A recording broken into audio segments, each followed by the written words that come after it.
All right. So today we are going to look at the proper use of the light microscope. Pay attention to the topic. Proper use of the light microscope. Not just the use of the light microscope, but a proper use of the light microscope. So I'm going to give you a step-by-step procedure for using the light microscope. Step 1. Ensure the microscope is clean and in good working condition. Place the microscope on a stable flat surface and then ensure adequate lighting in the room. These things are some of the things WAEC can ask you. State 5 proper use of the light microscope. Okay.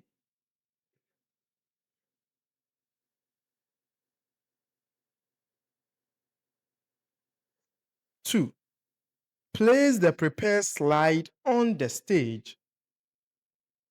Use the stage clips to hold the slide firmly in place.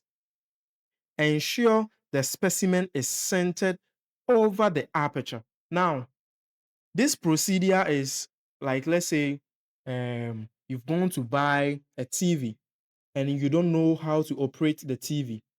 I am giving you a manual, a guide on how to use the microscope. So let's say you've encountered the microscope because basically learning about the microscope will be for the Form 1 student or the grade 12, the grade 10 students. So as a grade 10 student watching me, and then you've come into contact with a microscope, then you ask yourself, how am I going to use the microscope? It is an instrument, therefore we don't use it anyhow. It goes through a proper channel or steps before you can use it. Therefore, the first step is ensure the microscope is clean and in good working condition before you use it. You don't place it on a slopey table, no, or else it will fall. And then you ensure that there is adequate lighting in the room. And we know the importance of lighting. Okay. Now, the next one is we have to place our prepared slide on the stage. And then we will use our clips to hold the slide firmly in place. And then we ensure the specimen is centered over the aperture. We said the aperture is the hole. So the specimen will be centered around the aperture. Now, there comes the trick. You have to start with a low power objective lens. And what is the low power objective lens? So we can find the objective lens as at where the revolving nose piece is. So you just have to place it on ×4. So you rotate the revolving nose piece to select the lowest power objective lens, which is ×4. And then this is being done just to avoid damaging the lens as well. And then we will do our initial focusing. What part of the microscope is used for the initial focusing? That is the coarse adjustment knob. So whilst we are looking through the eyepiece lens, straight through the objective lens, and then we are viewing the specimen, then we'll be using our coarse adjustment knob to be moving the stage up and down.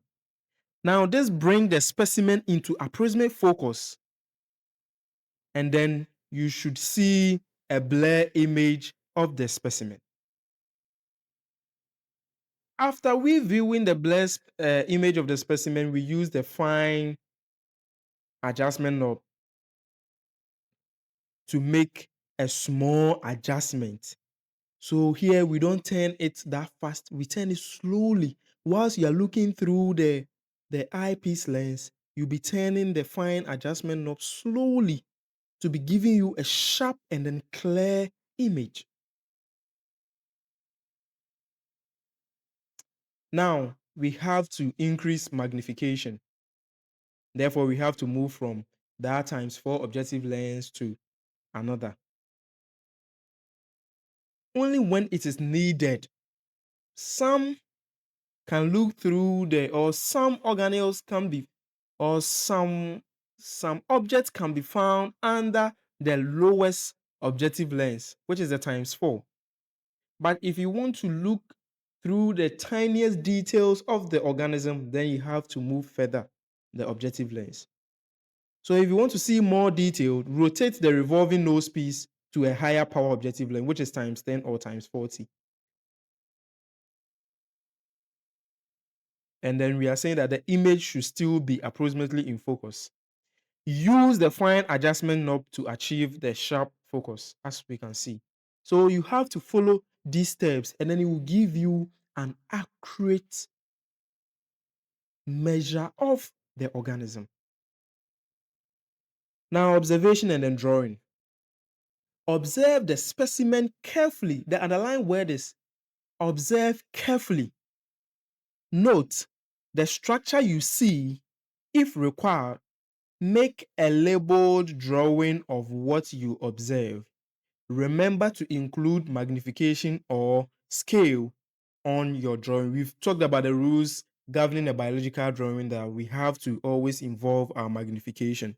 Therefore, when you are looking through the objective lens, you have to always make sure you add your magnification to it.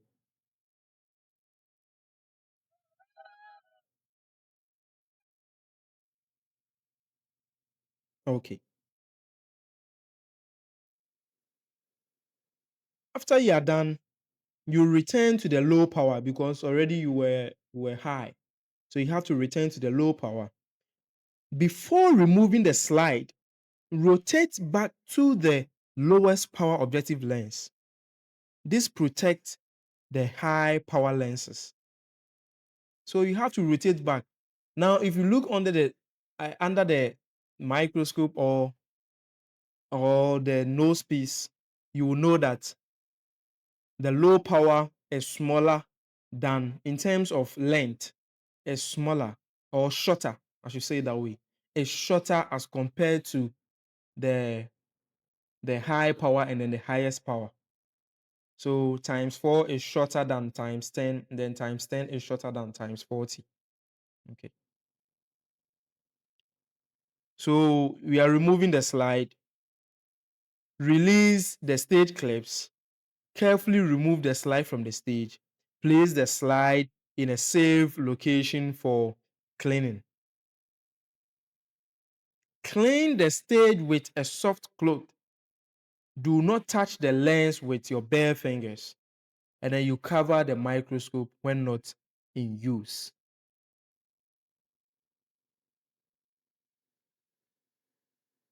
So that is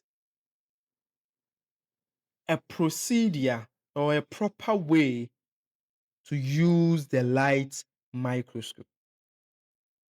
A proper way to use the light microscope. Now, somebody will say, but say you didn't talk about the light. Remember, on the second step, we said that, or in the first step, we said that we should have adequate lighting in the room. And then we know the illumination is two.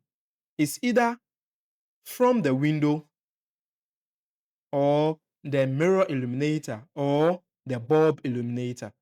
But since we are in school, we will prefer to use the bulb illuminator.